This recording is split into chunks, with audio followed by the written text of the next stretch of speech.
about having a perfect credit score when you apply for bridging and loans. Can you put a number to that sort of credit score? Okay. Interesting in how people perceive things. Okay. The one thing that's, well, there are many things that separate bridges from mortgage lenders. Now, mortgage lenders are very, very particular about your credit history. Credit score is just a bit of retail fluff. Yeah, so that you know, that's purely for you as a consumer. You've got a 900 credit score or a 700 credit score. Lenders don't take notice of that. What they want to do is drill down into the detail of your report and see how you conduct your credit. So, is it under control? Is it fluctuating? Is it increasing? Are you late? Ever? Yeah. Are you in arrears on anything? Or have you been in the last 6 years? Have you defaulted on anything? Has a creditor taken you to court? Or any sort of stuff like that. So that's what they're interested in. Now, mortgage lenders can be very, very harsh on that. So with a number of the mainstream lenders, if you've missed one payment on any credit transaction, and that's anything that's on there, even mobile phones and catalogues or any of these things, one payment missed in the last 3 years, you're out. Okay? And those that don't, that are a bit more tolerant, as you might expect, charge a bit higher rate of interest. Okay? Bridging lenders,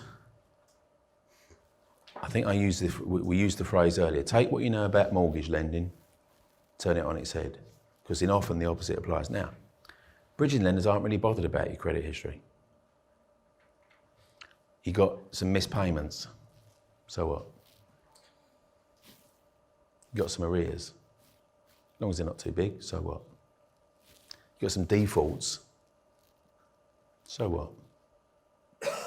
Got some county court judgments, so what? Now, within reason, if it's a 50,000 default or a 50,000 county court judgment, they might be a bit more interested and a bit more discerning. Okay. Now, there's a very simple reason for this. Mortgage lenders, the whole underwriting process, and why it can sometimes take a long time, is because they're trying to build a picture of you and how you're going to manage your mortgage account. And the last thing they want to do is take on someone that's going to be a bad payer. So they're very interested in how you manage credit up to this day. Because if you're showing you're not that good at it, they would say it's fair to assume you're going to apply that same behaviour to the mortgage. In other words, you're going to be a problem. So they won't lend to you. As I say, some mortgage lenders will take more of a view in it, and some will always think differently and charge a little bit more. Now, bridging lenders have a completely different view, because as we said, bridging is short-term lending. You'll be off of that in a matter of months.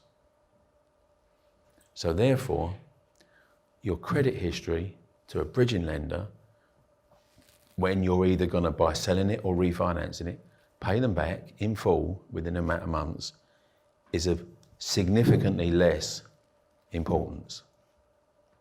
That's a key part of what I teach, and this is under fast funding formula, is that people that can't get mortgages can get bridging. So if people can't say, "Oh, I can't buy property because my credit rating's not good enough," that's not true. They can buy property. They just can't buy it with a mortgage. So, we've helped people in the past, but here's the point. You can't run a buy and hold strategy if you can't get a mortgage at the back end, because you can't actually get a mortgage to pay back the bridging loan. You can absolutely run a buy and sell strategy, because all you're doing is buying it with bridging, doing something to it, or maybe not, as the case may be, and selling it on for a profit, hopefully. So, there are people that have done that repeatedly to the point where they can buy and hold because they've built up enough cash they don't need a mortgage to buy and hold. You've done deal after deal after deal after deal. Your cash pile's gone bump, bump, bump, bump, bump. And now you say, oh, we'll buy one. And by the time that happens, whatever was on your credit file has probably fallen off the other end. So you're now mortgageable anyway. Yeah. So this lack of belief, see, it was all about limiting beliefs this morning, weren't we? It's a limiting belief based on your perception of reality. But is it reality or is it just your perception? It's just your perception. Because if people, and there was someone asked me earlier and said, you know, what if you got less than perfect credit? So I said, yeah, struggle to get a mortgage, probably, easy to get bridging. So people that are really in a tight spot and looking at a way to accelerate, but they can't do it on a buy and hold with mortgages, can absolutely use bridging as their way to leverage themselves out of their current position and get some more wealth behind them.